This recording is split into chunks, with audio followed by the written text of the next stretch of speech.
Bueno, como lo prometido es deuda, entonces, siendo las 2:05, vamos a iniciar esta charla del día de hoy. Primero me presento, mi nombre es Natalia Vera, soy la gerente de producto de AML y FCPA en Stradata SAS.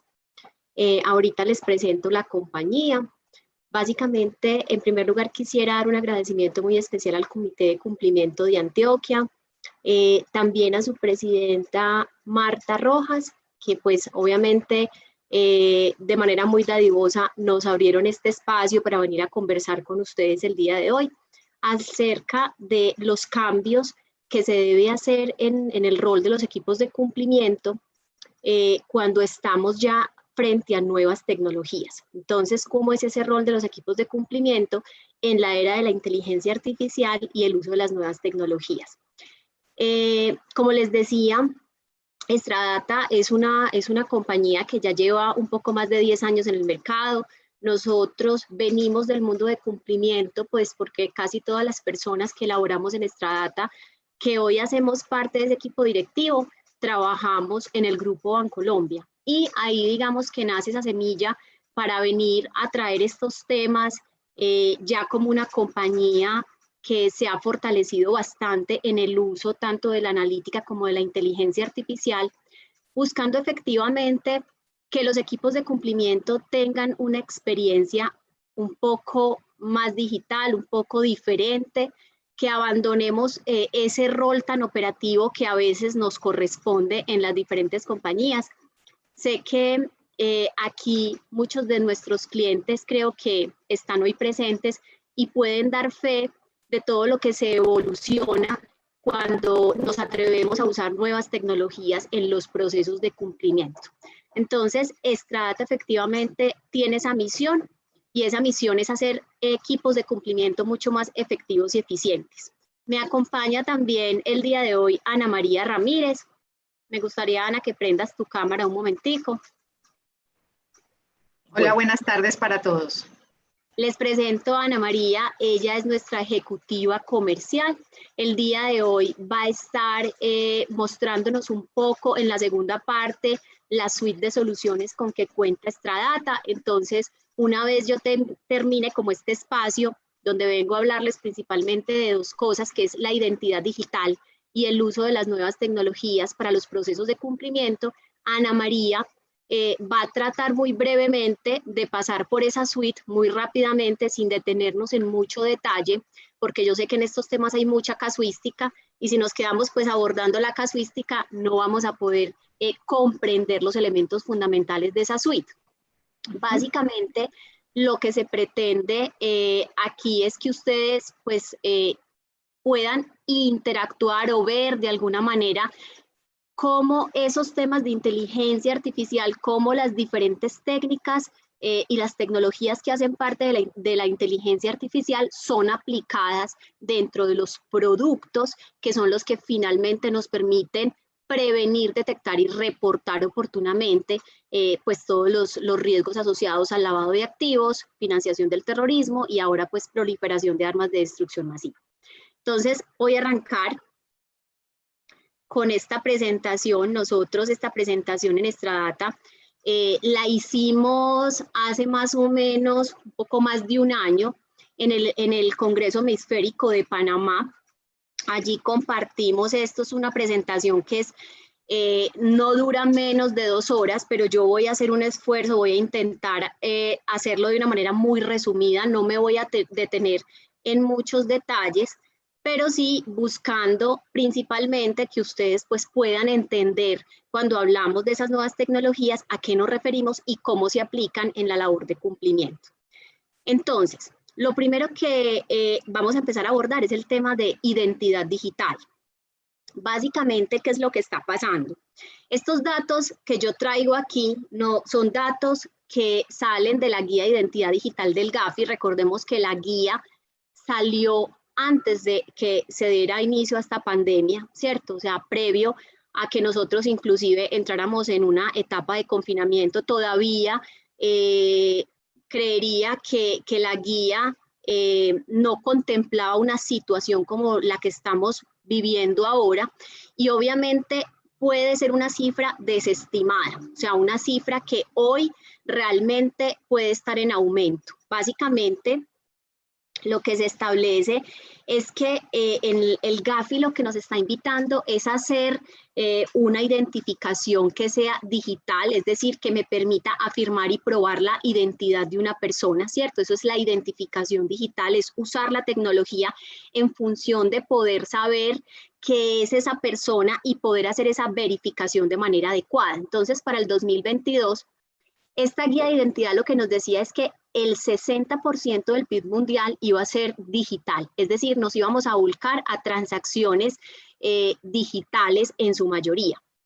Y básicamente lo que se quería era mayor posibilidad de acceder a los servicios financieros, es decir, que se abrieran más los servicios financieros a distintos segmentos de la población, que realmente se sintiera el tema de inclusión financiera y que se empezaran a reducir las operaciones, digamos, un poco más informales.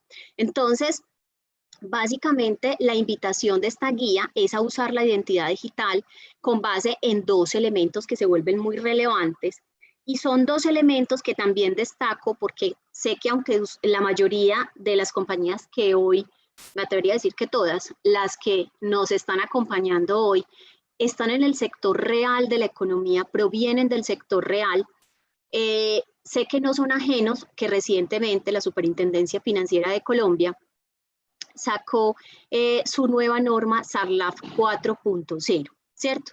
Y esta norma básicamente, pues lo que pretende también es ir en consonancia con esos estándares internacionales, entre ellos la guía de identidad digital, donde nos están marcando unos hitos muy claros, donde siempre estábamos acostumbrados a que es el cliente o las diferentes contrapartes con las que vamos a entrar en un negocio quien nos suministra la información.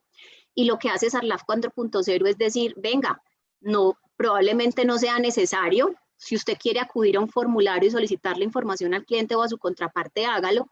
Pero si usted tiene otros mecanismos para conseguir esa información, si usted puede acceder a bases de datos públicas, a bases de datos privadas, si usted puede acceder a información de buró de crédito, si usted tiene otras formas de acceder a la información de los clientes, hágalo, ¿sí?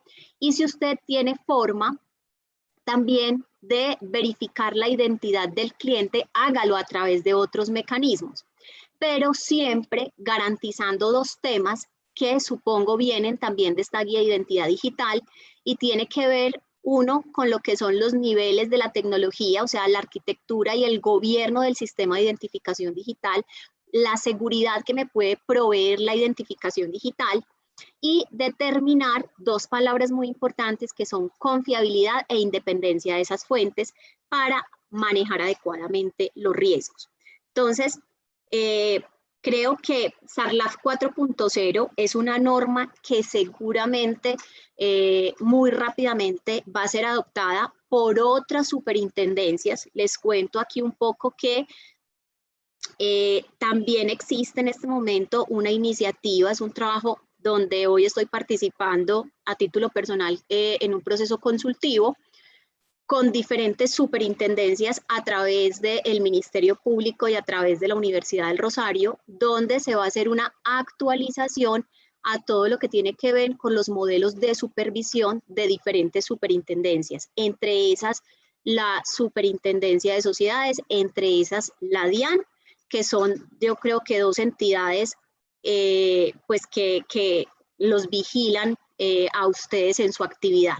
Entonces, básicamente se está buscando que esos esquemas de supervisión sean esquemas con enfoque basado en riesgo, es dotar a las entidades de capacidad para poder también exigir a sus vigilados unos niveles mucho más altos de administración de sus riesgos, estar mejor preparados, estar mejor dotados de ciertas capacidades, no solamente desde las personas, sino también desde la tecnología.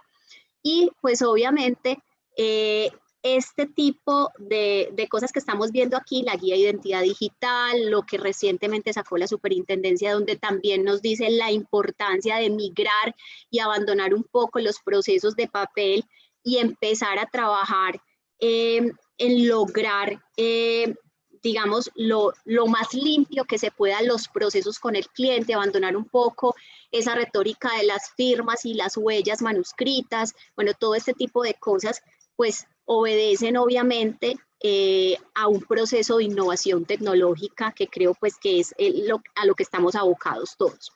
Entonces, cuando hablamos de identidad digital, nos vemos al frente de varios beneficios. ¿Cuáles son esos beneficios?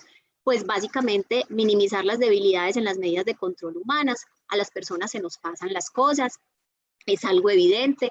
No tenemos en todos los casos la forma para verificar que efectivamente quien dice ser es la persona que se está presentando o me está presentando ese documento, que ese documento no tenga alteraciones. Entonces, busca que se minimicen esos efectos sobre los controles humanos que pueden fallar. Mejorar la experiencia del cliente y generar ahorros en costos, ¿cierto? Hoy creo que todos hemos visto, cada vez somos más reacios, no solamente por la situación y la emergencia económica, sino porque ya estamos acostumbrados a este nuevo estilo, y es que no queremos hacer filas, no queremos ir a hacer compras específicamente en sitios, sino que ojalá pudiéramos en su mayoría maximizar todos los temas virtuales, entonces es generar una mejor experiencia para el cliente. Lo mismo que es facilitar la identificación y verificación, es decir, que yo pueda efectivamente hacer procesos mucho más ágiles, que de pronto abandone esos periodos muertos que se dan cuando tengo papeles físicos que van de un área a otra, que a veces toman días, horas, ¿cierto? Entonces, aquí lo que se busca es que rápidamente podamos estar dando respuestas a los clientes, apoyar la debida diligencia y el escrutinio continuo de las transacciones durante la relación y facilitar otras medidas de debida diligencia de conocimiento del cliente, además de poder hacer un monitoreo adecuado de las transacciones. Entonces, para que vamos aterrizando un poco en los conceptos, cuando hablamos de identidad digital, estamos hablando de que lo que buscamos es poder construir el comportamiento de las personas en la red, ¿cierto? Y que básicamente es la expresión electrónica de un conjunto de rasgos con los que yo puedo identificar una persona física, una persona jurídica y que yo pueda individualizarla, o sea, que yo pueda decir esta persona con estas características sociodemográficas, financieras, transaccionales, con estos rasgos morfológicos en el caso de otro tipo de tecnologías biométricas, es una persona que está completamente individualizada y es la persona que se está comprometiendo conmigo en la realización de un acto legal o contractual, ¿cierto? Entonces, básicamente, esa es la identificación digital, es lograr hacer esa individualización a través de la tecnología. ¿A qué estábamos normalmente acostumbrados? A que nosotros hacíamos un proceso de identificación a partir de unos tipos de documento. Entonces, con la exhibición de la cédula, de la tarjeta de identidad, del pasaporte, de la cédula de extranjería, básicamente cuando hablamos de procesos de identificación en la cuarta revolución industrial, queremos abocarnos a conocer de manera más profunda los datos. Entonces queremos hablar de datos sociodemográficos, de datos biométricos, que el iris, que la huella, el reconocimiento facial, la voz, todo esto son datos biométricos o un perfil de comportamiento económico. Es como crear el avatar digital de esa persona. Y la autenticación pues dependerá básicamente de pues, los elementos que yo tenga para poder establecer que efectivamente quien se está presentando es quien dice ser, ¿cierto? Entonces yo puedo tener sistemas de autenticación simples o sistemas de autenticación más robustos. ¿Qué es un sistema de autenticación simple? Yo doy mi correo electrónico, a mi correo electrónico llega una clave y un PIN y yo con esto pues me registro para acceder a un sistema determinado, en este caso para un formulario electrónico, por ejemplo, para ser cliente de alguna de sus compañías, ¿sí? Y una identificación más robusta es, por ejemplo, la identificación biométrica, que era casos de los que hablaba ahorita, o los códigos OTP, que es simplemente para, pues a través de un mensaje de texto, yo voy a recibir una llamada, en este caso, pues a mi celular o a través de un mensaje de texto, un código, y voy a poder entrar o navegar a través de la plataforma que se disponga para hacer el proceso de onboarding, ¿cierto? Entonces hay diferentes formas de autenticación. El onboarding digital, entonces, básicamente, ¿qué es? Es llevar al mundo tecnológico lo que hacemos hoy en un proceso físico, ¿sí? Es tratar de, a través de procesos que van a integrar diferentes tecnologías, inclusive que nos integran con fuentes de uso público, sin tener yo que pedirle de primera mano la información al cliente, sino poder acceder a algunos de esos datos de información de los clientes de manera pública, información que claramente no tenga carácter reservado, que no sea información flexible, o sea, dentro de los parámetros de la Ley de Protección de Datos, pues yo pueda usar para minimizar de alguna manera el tener que solicitar formularios de vinculación muy robustos, muy grandes, con muchos campos, que toman tiempo, que a todos nos da pereza diligenciar. Entonces, básicamente el onboarding digital lo que hace es buscar que yo pueda hacer ese proceso de vinculación completo, integrando muchos elementos, obviamente dentro de estos, todo lo que tiene que ver con verificación de identidad, con llenado de campos mínimos que yo voy a pedirle a esa contraparte, si quisiera poner allí el tema de listas, porque debería ser un tema obligado previo a aceptar una relación de negocios o con un empleado, etcétera. Entonces, obviamente, aquí deberíamos hacer unos check previos a todo ese proceso, que es lo que normalmente estamos acostumbrados a hacer en el papel o en los procesos, pero aquí lo iríamos a través de unos pasos que son los que nos van a llenar finalmente a completar un proceso de vinculación en minutos, ¿cierto? Tanto de vinculación como de actualización de información. Para no salirme mucho del tema, pues sigamos dentro del tema de identidad digital. Entonces, básicamente, cuando yo obtengo esta información de identificación, pues siempre que yo aborde cualquiera de estos tipos de identificación, estos esquemas de identificación, yo tengo que fortalecer, digamos, esa información contra el lineamiento. La primera es que tenga un carácter previo, es decir, que yo tengo una autorización previa para poder acceder a esta información o para saber qué voy a hacer con esta información.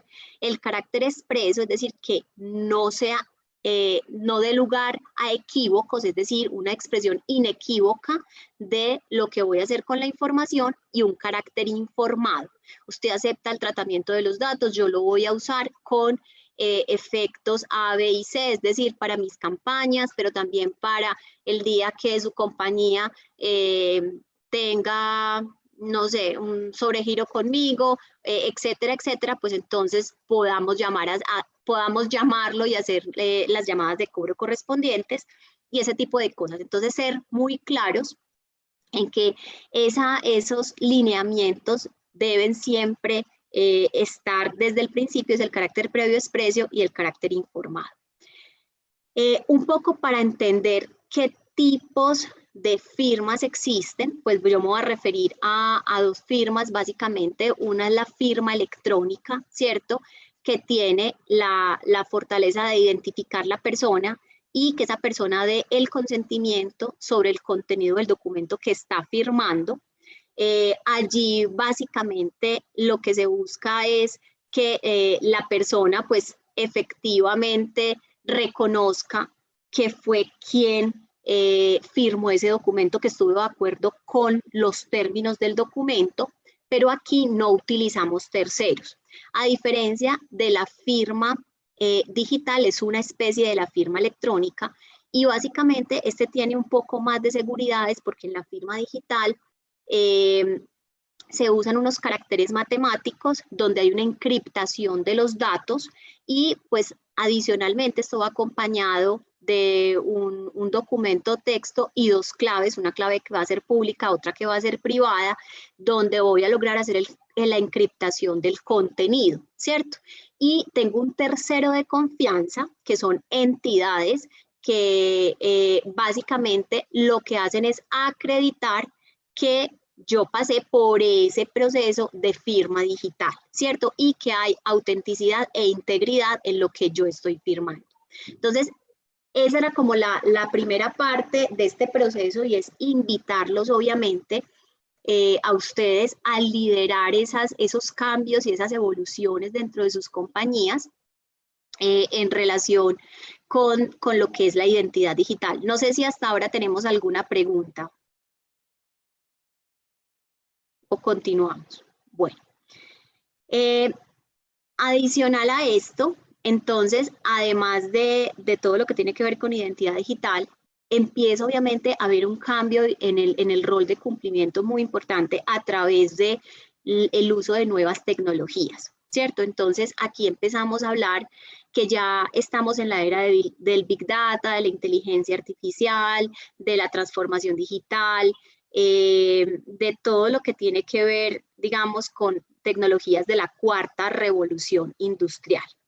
Y pues claramente nosotros normalmente lo que venimos acostumbrados a hacer es que los equipos de cumplimiento son equipos que requieren para llegar al análisis una cantidad de operatividad en el camino, ¿cierto? Tienen un desgaste muy alto y finalmente es muy poco lo que uno puede dedicarle al análisis donde realmente estaría el valor que debemos generar en las áreas de cumplimiento. Entonces, ¿qué quisiéramos nosotros hoy en esta charla? Que ustedes pudieran ver una manera distinta de hacer las cosas, una aproximación diferente. Los oficiales de cumplimiento, yo creo que cada vez empezamos yo digo empezamos porque fui, entonces todavía a veces por ahí me da duro como decir que ya no soy, mentiras, pero sí, creo que los oficiales de cumplimiento son protagonistas en el sentido que las organizaciones están entendiendo mucho mejor nuestro rol. Los mismos organismos del Estado le están dando un estatus importante a este tema, ¿sí? Y obviamente, pues esa misma responsabilidad que nosotros tenemos nos obliga a ser innovadores. ¿Por qué? Porque no vamos a alcanzar nunca a trabajar estos temas acotados únicamente a tratar de hacerlo con personas. Tenemos que apoyarnos en el uso intensivo de tecnologías, pues para lograr resultados muy eficientes. Entonces, miren, por ejemplo, lo que está pasando hoy con los temas de transformación digital. Muy al principio de la pandemia, estamos hablando de abril de 2020, FENALCO nos hablaba de lo que es el nuevo consumidor y nos decía, ya no queremos efectivo, ya adiós al efectivo, ya no más transacciones en efectivo.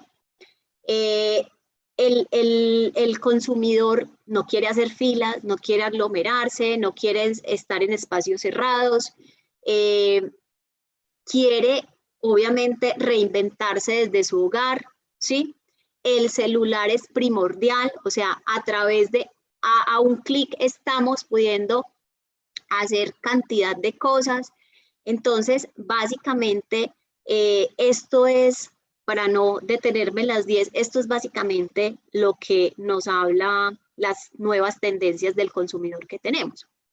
Y empiezan a desarrollarse, obviamente, en función de esas tendencias, necesidades diferentes. Y ahí se vuelve protagonista lo que hablamos sobre inteligencia artificial. Entonces, básicamente, ¿qué es la inteligencia artificial? Es una disciplina de las ciencias de la computación que busca simplemente que las máquinas simulen comportamientos, que las máquinas hagan procesos de aprendizaje. Eso es lo que busca la inteligencia artificial.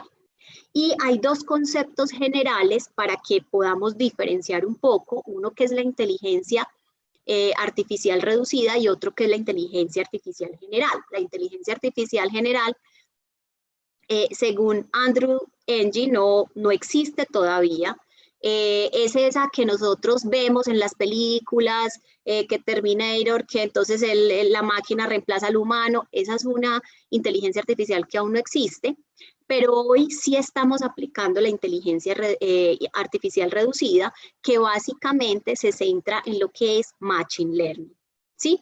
¿Y qué es entonces Machine Learning? Es básicamente concederle a las máquinas capacidad de aprendizaje, ¿cierto? ¿A través de qué? A través de algoritmos, que aprendan a hacer procesos. Entonces aquí entramos a diferenciar los distintos tipos de Machine Learning. Hablamos del Machine Learning que utiliza aprendizaje supervisado, y el aprendizaje supervisado es que yo soy el que entreno a la máquina. ¿Para qué se usa esto? Miren, cuando yo les muestro acá, yo empiezo a diferenciar y le muestro a la máquina con una data de entrenamiento quién es bueno y quién es malo. Si yo me llevara esto para, por ejemplo, un score de riesgo de crédito, por ejemplo, yo le voy a mostrar quién tiene capacidad de pago y quién no tiene capacidad de pago. O en este caso, por ejemplo, quién entraría en default en algún momento y quién sería un crédito sano durante toda la vigencia, ¿cierto? Entonces, esto es lo que hace el aprendizaje supervisado.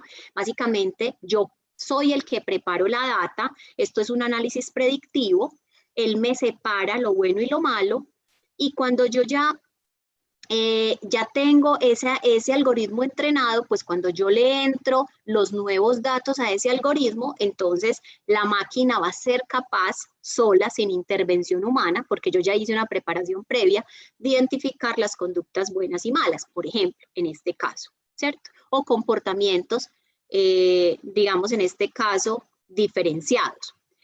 El otro tipo de Machine Learning es el aprendizaje no supervisado. Entonces, por ejemplo, estos son los modelos de clúster. Yo sé que ustedes han escuchado ese término porque ese término se usa mucho cuando hablamos, por ejemplo, de segmentación de factores de riesgo. Yo tengo un conjunto de datos, miren que ese conjunto de datos todos son distintos. Tengo rombos, tengo cuadrados, puedo tener círculos, rectángulos, etcétera. Cualquier conjunto de datos de todo tipo. Y lo que voy a hacer a través de este aprendizaje es que el mismo modelo es quien se va a encargar de decirme cómo es la tendencia de estos datos. Entonces me va a empezar a armar grupos y me va a decir, mire, yo encontré los grupos verdes, los grupos grises, ¿sí? Y dentro de esos grupos verdes yo soy capaz de clasificarle estos que son cuadrados, estos que son rombos y así sucesivamente. Entonces eso es lo que hace los procesos de Machine Learning. Básicamente también existe todo lo que es el aprendizaje reforzado, que es, digamos, todavía algo mucho más, un poco ya más complejo, donde la máquina lo que va haciendo solita es aprender por cuenta propia. Y empezamos también a hablar de lo que se llama procesamiento del lenguaje natural. Estos términos que yo les estoy mostrando, que hacen parte de las ramas del Machine Learning, son efectivamente cosas que nosotros hemos integrado dentro de nuestra suite de soluciones.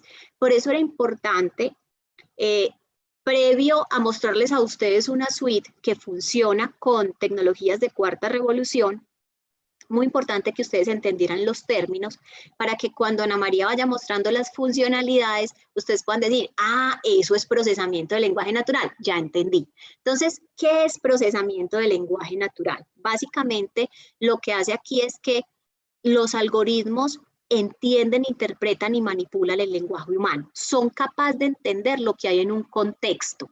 Entonces, por ejemplo, nosotros procesamiento de lenguaje natural lo usamos en un producto que tenemos específicamente para el tema de clasificación de noticias negativas, ¿cierto? Este es un ejemplo de donde lo usamos. Entonces, lo que hace el algoritmo es capaz de ir a las diferentes fuentes de uso público y entender que esa noticia donde está involucrada Natalia Vera es una noticia de lavado de activos y es capaz de sacarme los sustantivos, los verbos, es capaz de decirme de identificar cuando se habla de un delito. Entonces, si en la noticia existe la palabra narcotráfico, él me va a traer la palabra y me va a decir, esto lo clasifico yo sin tener persona leyendo noticias. Esto lo clasifico yo como un delito del EAFT.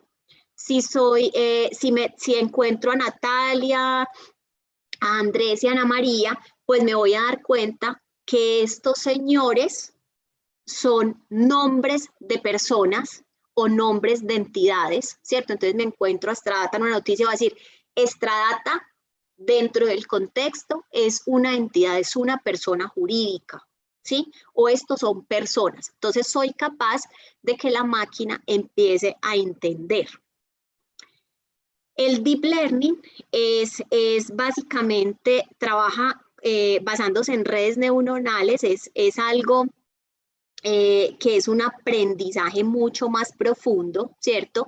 Donde empieza a clasificar y a encontrar correlaciones. Entonces, miren que aquí me está mostrando si todos estos son objetos, pero adicionalmente estos objetos están ubicados de esta manera, bueno, etcétera, etcétera. Y aquí me muestra, por ejemplo, estas personas. Entonces me dice, esto es un grupo de personas que probablemente vienen juntas. Entonces, cuando yo uso, por ejemplo, los temas de redes neuronales, soy capaz de encontrar redes de lavado de activos. Y eso es una técnica de Machine Learning. Aquí vemos, por favor, si tenemos algunas preguntas porque no estoy viendo el chat, me la pueden hacer o si quieren dejarla para el final. Entonces aquí estamos viendo, miren que el Machine Learning, la inteligencia artificial es como esta capa grande, dentro de esto está el Machine Learning y con un aprendizaje mucho más profundo está el Deep Learning. Bueno, estos son simplemente diferentes tecnologías, no podemos ahora decir que solamente se usa una u otra, sino que realmente se usa la mezcla de muchas tecnologías. Hablamos de inteligencia de negocios, cuando ustedes, por ejemplo, en sus compañías tienen cubos de información donde pueden extraer reportes rápidamente, donde hacen reporterías analíticas, eso es todo lo que es BI. El Big Data es el procesamiento de grandes volúmenes de datos, ¿cierto? Todo lo que es análisis predictivo, que fue lo que expliqué con los algoritmos de aprendizaje supervisado, está la estadística, el Deep Learning, el Machine Learning, la inteligencia artificial, el procesamiento del lenguaje natural y la computación cognitiva. Miren que para conceptualizar el Big Data, por ejemplo, que es básicamente el poder procesar grandes volúmenes de datos, ¿a qué veníamos acostumbrados nosotros? A que trabajábamos con grandes servidores. Entonces, obviamente, las capacidades de los servidores son finitas y a medida que yo voy creciendo en servidor, en datos, que mi negocio va creciendo, que abro nuevos productos, nuevos canales de venta, que inclusive absorbo compañías o me fusiono con otras, pues obviamente tengo que seguir creciendo en temas de computación y eso obliga a unas inversiones muy altas en las compañías, ¿cierto? Entonces, ¿para qué llega el Big Data? Llega para resolver la posibilidad de trabajar con grandes volúmenes de datos sin que me afecten esa capacidad finita que yo tengo probablemente en los temas de infraestructura, y esto lo voy a atar ahorita a lo que es computación en la nube. Entonces, miren que, por ejemplo, esto es lo que pasa en un día, ¿cierto? Esto es lo que pasa en un minuto, en un día, y esto es para el año 2018. Entonces, yo aquí puedo ver entonces que en un minuto en Google se hacen 3.877.000 búsquedas. Si yo veo que Amazon está haciendo despachos en un minuto de 1.111 paquetes, veo que en LinkedIn se están uniendo nuevas personas a la red. Entonces aquí estoy viendo que hay más de 120.000 profesionales que se unen en un minuto en LinkedIn. O sea, para poder procesar lo que está pasando realmente en la red y lo que está ocurriendo, se requiere del Big Data.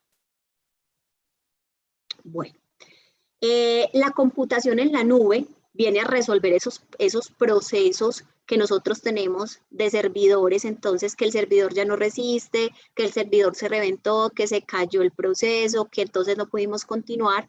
Lo que me permite hacer la computación en la nube básicamente es poder crecer en infraestructura y crecer de una manera segura, pero también crecer gastándome los recursos que me tenga que gastar. Y voy a ponérselos con un ejemplo.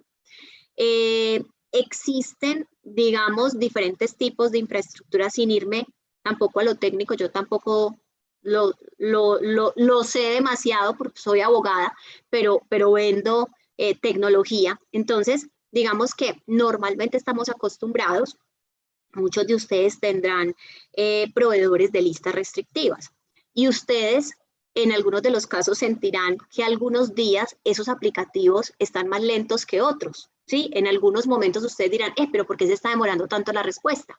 Entonces resulta que la computación en la nube lo que va a hacer es que yo tenga una infraestructura que voy a compartir con otros clientes o en los mejores de los casos, que así nos pasa a nosotros con algunos clientes, sobre todo financieros muy robustos, muy grandes, nos dicen yo quiero una infraestructura dedicada solo para mí, un sitio donde solo esté yo y donde los recursos de infraestructura no los tenga que compartir con nadie más. ¿Eso qué va a hacer? Va a garantizar que mi servicio no se ponga lento, que no tenga problemas en los tiempos de respuesta, que no se vuelvan lentos las decisiones o los procesos. Entonces, en las infraestructuras en la nube yo puedo simplemente subir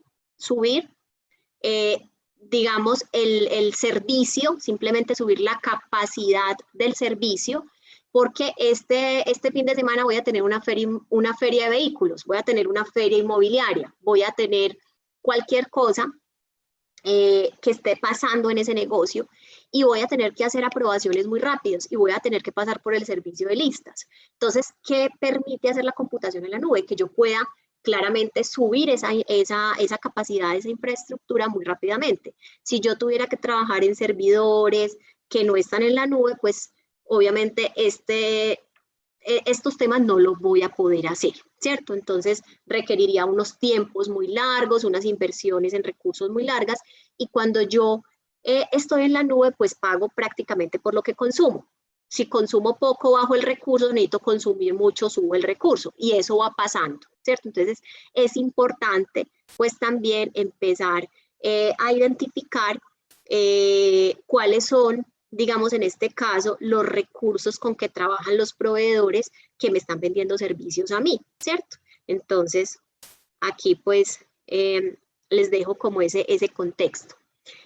Parte de esto también se llama Data Lake. ¿Qué es el Data Lake? Es básicamente con el objetivo de no tener que amarrarnos a una estructura específica de datos, sino que cuando yo vaya a hacer un proceso, en este caso, por ejemplo, de segmentación, de generación de alertas, cualquiera de estas cosas que requerimos en cumplimiento, pues yo pueda consumir información porque las tengo dispuestas en diferentes fuentes de datos, ¿cierto? Entonces yo tengo una información que está en PDF, otra la tengo en un archivo de Excel, otra la tengo en SAP, otra la tengo en otras herramientas, y lo que me permite el Data Lake, que es como un repositorio pero en la nube, esto básicamente es que yo tengo un lago de datos, que yo pueda consumir los datos en la forma en que están en la fuente original, que yo no tenga que pasar por estructurar procesos, ¿cierto?, de datos, darle una estructura, decirle yo solamente soy capaz de leer los datos si vienen en esta estructura, sino que yo pueda consumir, me llevo toda esa información para el Data Lake y al final yo puedo hacer distintos procesos de transformación de la información como son los ETLs, procesos de procesamiento de datos, que yo pueda pegar mis modelos analíticos, que son todas las técnicas de Machine Learning, los pueda pegar del Data Lake, o que pueda llevarme esta información para estructurarla en los Data Warehouse que tienen muchas compañías o las bodegas de datos. Bueno, y está ya los procesos de RPA, que básicamente lo que me permite es configurar y simular una serie de acciones donde interactúan diferentes personas o diferentes, en este caso, sistemas digitales, y empieza a interpretar respuestas y a comunicarse entre las distintas tareas. ¿Para qué? Para lograr acciones o tareas repetitivas. Este pues es básicamente cómo funcionaría un proceso de RPA, donde yo puedo consumir información, inclusive de sitios web, si tengo que ir por documentos, si tengo que ir por información en la nube, y después de esto pues aplicarlo a procesos de inteligencia artificial, de tableros de control, etc. ¿Cómo nos puede ayudar la transformación digital y la inteligencia artificial a combatir los delitos? Entonces, voy a poner simplemente, pues me hubiera gustado tener tiempo para poner los los 3 videos. Voy a ponerles este, que es bastante interesante. Me dicen, por favor, si lo están escuchando. If you work in a team, you've got to try Monday.com. Go to Monday.com and manage all your team's work on a power. Let's say you want to ask Google to make you a haircut appointment on Tuesday between 10 and noon. What happens is the Google Assistant makes the call seamlessly in the background for you. So what you're going to hear is the Google Assistant actually calling a real salon to schedule the appointment for you. Let's listen.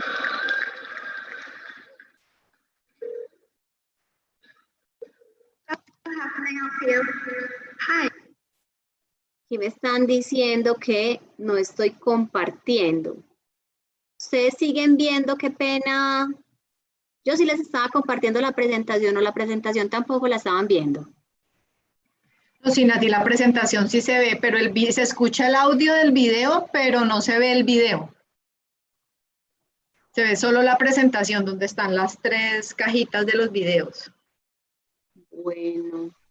Yo creo que estabas compartiendo solo la pantalla, la ventana de la presentación y no toda tu pantalla. Bueno, déjenme un segundo, yo miro acá a ver qué puedo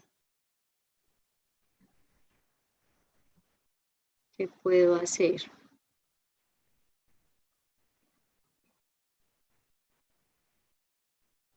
Ahí ya dejé de compartir, ¿cierto? Sí. Bueno.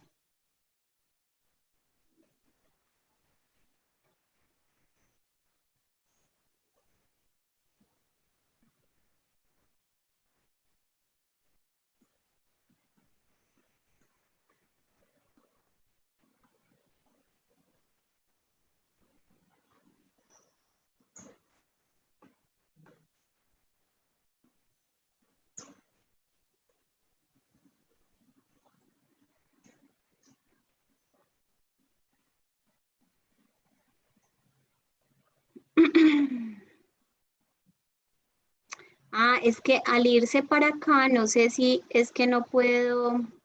Vamos a ver, denme un segundo. Y si no se logra, pues seguimos adelante. Ok. Ahí estamos viendo nuevamente la presentación. Ahí estás viendo la presentación, pero este me entra directo al video. Me dicen si lo pueden.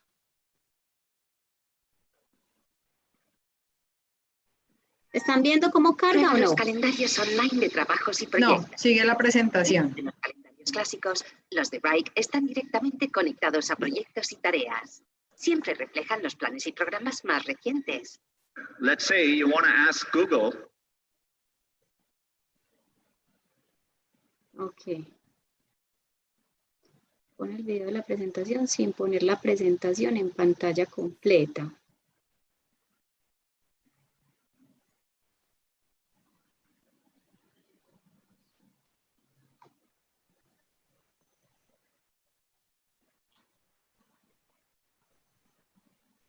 Bueno, yo voy a,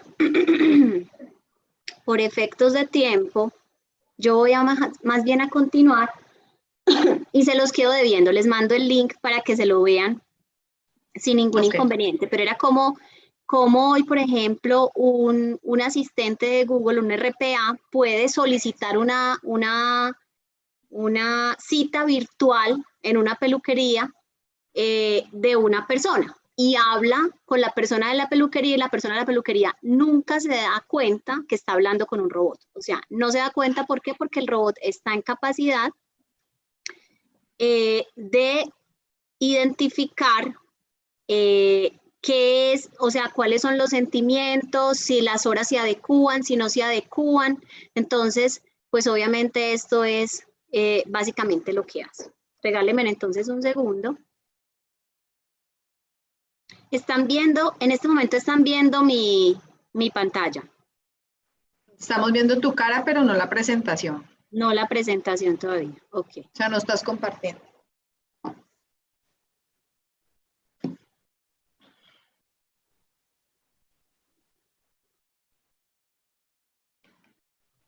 Aquí ya están otra vez viendo mi pantalla. Sí, señora, ya estamos en la presentación de nuevo. Perfecto. Ay, se me va a entrar otra vez al video, no. Porque...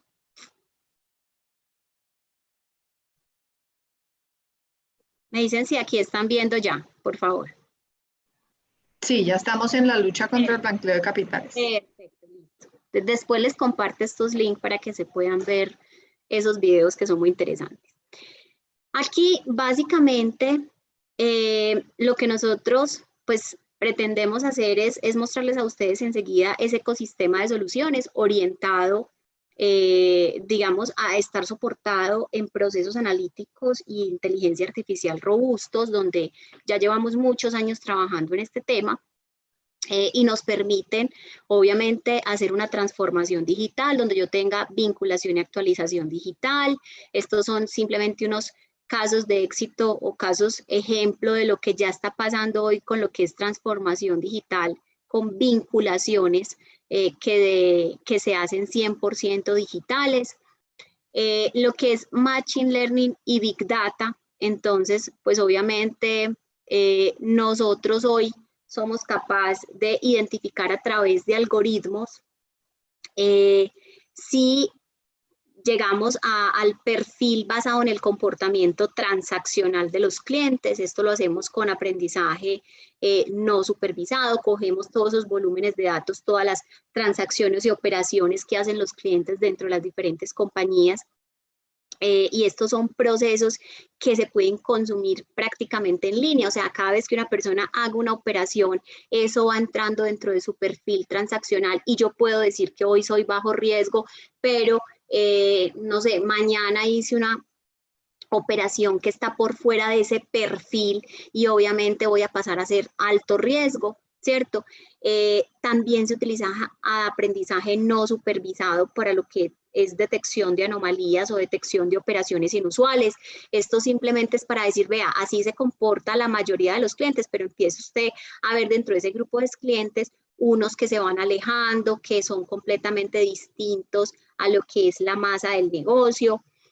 Aquí cómo empieza a crecer respecto a, digamos, a un comparativo los diferentes clientes, ¿cierto? Cómo empieza su operación a hacer en un tiempo determinado, digamos, hasta unos volúmenes y de ahí en adelante empiezan a generarse o a identificarse anomalías. El aprendizaje supervisado es lo que hablábamos ahora para el tema de los score, de los modelos de score de riesgo, por ejemplo, donde yo voy a preparar la data, yo misma le voy a decir que voy a separar qué es lo bueno de lo malo y cuando ya tengo entrenado ese modelo, pues voy a poder pasar todos los datos nuevos a través de él. El procesamiento del lenguaje natural, nosotros lo usamos en dos productos muy particulares que son XDOM, que ahorita Ana María se los va a presentar, pero básicamente somos capaces de coger la data no estructurada, en este caso, por ejemplo, un certificado de tradición y libertad. Ustedes saben que esos certificados de tradición y libertad tiene una información que no viene estructurada y una parte que se llama complementación, sobre todo cuando son lotes de mayor extensión, donde los datos básicamente pueden venir de la forma que cualquier escribiente lo haya puesto allí, ¿cierto? Entonces nosotros somos capaces de identificar dentro de esos textos quiénes son entidades y personas, ¿sí? Conocer esa cadena de tradentes, también entender cuáles son las anotaciones registrales y sacarle un score a la situación jurídica de ese inmueble, es decir, si ese inmueble es capaz, pues me sirve o no como garantía inmobiliaria o tiene problemas que definitivamente no me permiten servir como garantía. Entonces, todo esto lo hacemos con procesamiento de lenguaje natural, lo mismo cuando nos vamos a leer cualquier tipo de documento en un producto que recientemente salió que se llama Name Finder, soy capaz de extraer de un contrato, de una cámara de comercio, del que sea, los nombres de las personas. ¿Con qué objetivo? Con que los equipos de cumplimiento dejen de estar transcribiendo y llevando una herramienta para hacer validación. Primero extraiga automáticamente nombres y después pase por una validación masiva en nuestro aplicativo, por ejemplo, de Strata Search, para que usted ya tenga en minutos prácticamente en segundos la información que usted requiere de una población grande de clientes. Procesamiento de lenguaje natural también es lo que nosotros hacemos a través de los temas de búsqueda de relacionados, ¿cierto? Cuando yo quiero, sobre todo para el tema de PEPs, se vuelve muy importante. Recuerden que los PEPs en este momento, pues para ustedes en el sector real, son las personas que ostentan esa calidad de acuerdo con el decreto 1674 de 2016.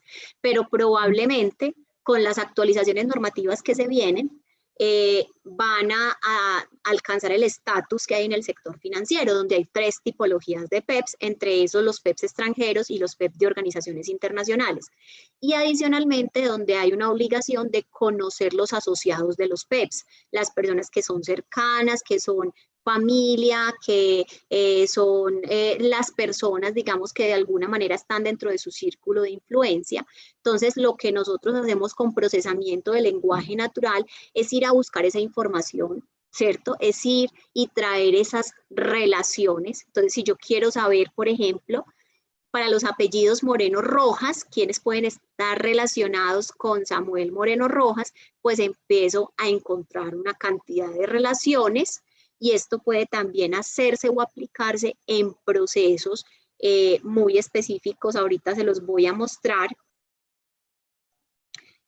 como ocurrió con los Panama Papers. Ahorita se los muestro, ¿cierto? Aquí están pues también los temas de RPA que nosotros utilizamos para el producto que tenemos con varios de los clientes del comité de cumplimiento, que es toda la tercerización del proceso de descarte de alertas por solvencia moral, ¿cierto? La validación de los clientes y una vez sale la información, pues el descarte de ese análisis. Entonces hay una parte de ese proceso, digámoslo así, todas las alertas, todos los registros que no reporten alertas, que no tengan coincidencia negativa, es un proceso que nosotros podemos atender 7/24, porque es un proceso que se lo dejamos prácticamente a la máquina. Ya el descarte de saber si esa que viene ahí no es un homónimo o si es un homónimo, pues hay que entregárselo a un grupo de personas, pero la parte, digamos, de descarte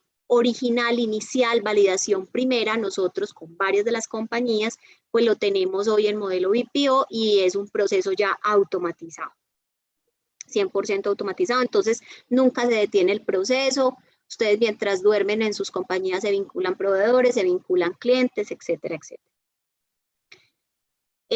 El Big Data y todo lo que nosotros hacemos también, digamos, aquí hay una combinación, por ejemplo, en el clasificador de noticias de lo que es Machine Learning, Big Data y RPA, ¿cierto? Entonces, ustedes han escuchado por ahí los procesos de web crawling, que es la navegación de los sitios web al mismo tiempo, varios sitios web. O sea, yo estoy navegando en la web de manera general, encontrando la información. Nosotros tenemos un algoritmo dentro de el Stradata Search que emula lo que hacemos las personas cuando entramos a Google a decir Natalia Vera más narcotráfico, más corrupción, más lavado de activos, ¿cierto? Y quiero, obviamente, que Google me saque a mí en primera línea, pues, toda la información negativa que tenga Natalia asociada a esos delitos. Entonces, nosotros hoy lo hacemos con técnicas de Machine Learning. Entonces, lo primero es que se navega a través de los sitios web.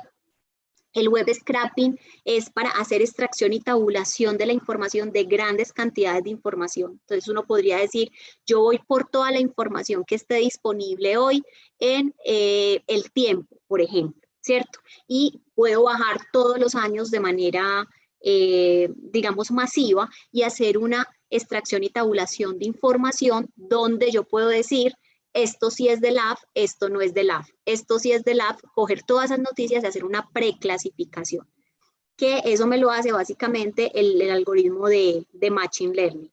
Luego, después de que tengo toda esa clasificación o esa preclasificación, extraigo las entidades, extraigo los nombres y soy capaz también de hacer la clasificación de delitos y ya dejo el proceso automatizado y hago pues todo este proceso a través de Big Data y Amazon Web Service, que es donde tenemos alojadas nuestras soluciones. Miren lo que pasa aquí, por ejemplo, con lo que hablábamos ahora de los relacionados con Panama Papers. Si yo no utilizo Machine Learning, Big Data y RPA, pues no vamos a lograr, por ejemplo, miren que Panama Papers fue la filtración de 11.5 millones de documentos confidenciales, ¿cierto? Y para hacer procesamiento de esto, ¿ellos qué se encontraron? Ellos no se encontraban un archivo en Excel donde están todas las personas relacionadas con Panama Papers, se encontraron los documentos en PDF, ¿cierto? Se encontraron las copias de esos documentos y lo que permite hacer, por ejemplo, procesamiento de lenguaje natural, es hacer una lectura automática, extraer nombres y empezar a hacer ese proceso de analítica y de relaciones. Este está relacionado con este, al mismo tiempo este relacionado con este le envía a este y así sucesivamente. Y esa es la forma en que se encuentran, se empiezan a entender las relaciones, las anomalías entre las empresas, las entidades financieras que participaban, las oficinas de abogados, las direcciones, los involucrados, Natalia Vera, en cuántas compañías estaba, ¿cierto? Aparecía, digamos, como representante de cuántas, en una estaba, no sé, como responsable del bufete de abogados, en otra aparecía como un accionista nominal. Bueno, entonces, obviamente, estos procesos pues son posible hacerlos gracias a todo lo que es inteligencia artificial. Esta era la, digamos, la cita que yo tenía con ustedes hoy, venirlos a antojar, realmente a que ustedes empiecen a entender la importancia que tienen las nuevas tecnologías en hacer que nuestros procesos sean mucho más eficientes. Hoy estamos acostumbrados a que el 80% del tiempo se lo dedicamos a la operatividad y el 20% al análisis. La incorporación de estas nuevas tecnologías lo que hacen es que el 80% yo se lo entregue a mi tecnología, ¿sí? Y que yo pueda revertir ese 80% ya no sea para hacer cosas operativas, sino para hacer el análisis de la información que me permite hacer una tecnología donde yo solo tengo que poner, en algunos de los casos, el 20% de la operatividad, ¿cierto? Esa es como la invitación, entonces atreverse y antojarse de usar estas nuevas tecnologías, y los dejo entonces ya con Ana María. No sé si tienen alguna pregunta.